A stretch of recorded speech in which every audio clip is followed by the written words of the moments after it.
A gang war swamped the South Auckland suburbs in late 2020, forcing schools to lock down and armed police to patrol the streets. Community leaders are now warning the cycle of violent retribution could continue in 2021 unless radical interventions are made.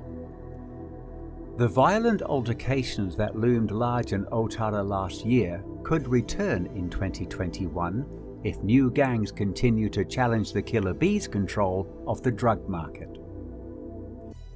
Late last year, there was a series of violent run-ins between rival gangs, including an incident where shots were heard outside a school, forcing pupils and teachers at Mayfield Primary into lockdown as a security precaution. Lockdown. Stay inside buildings and away further instructions. Lockdown. Stay inside buildings and await further instructions. On November the 24th, police arrested an 18-year-old man and charged him in relation to the shootings. A new gang tried to muscle its way into the suburb, leading to a spate of shootings in November. The recent shootings were more about outsiders trying to set up their own bullet or drug shops. When the shootings took place, it was to remove these rival bullet shops from Otara, so the original dealers could still operate.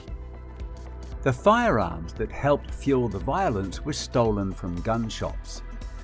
One reason for the recent shootings was the new drug dealers' failure to pay for the privilege of selling their product.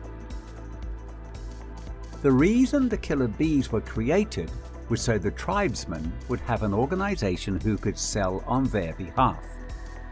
So it's highly unlikely this rival gang would be paying rent to the killer bees or the tribesmen to be operating in Otara.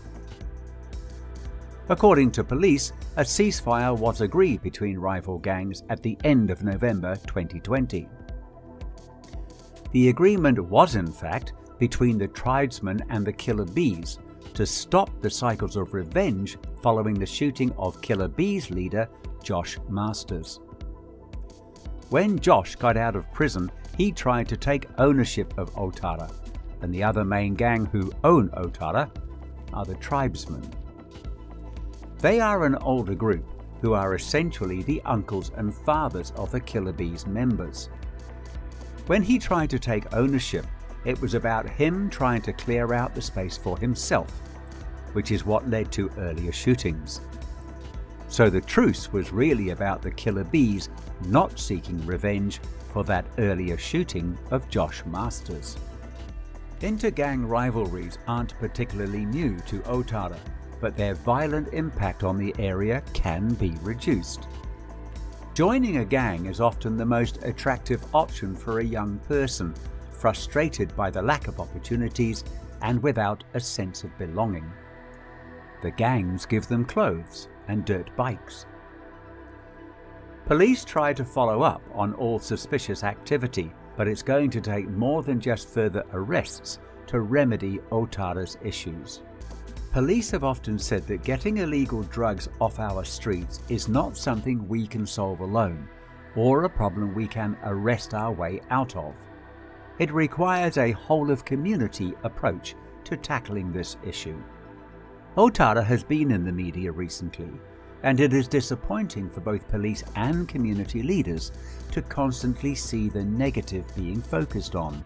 As we know, Otara is a great community with incredible heart.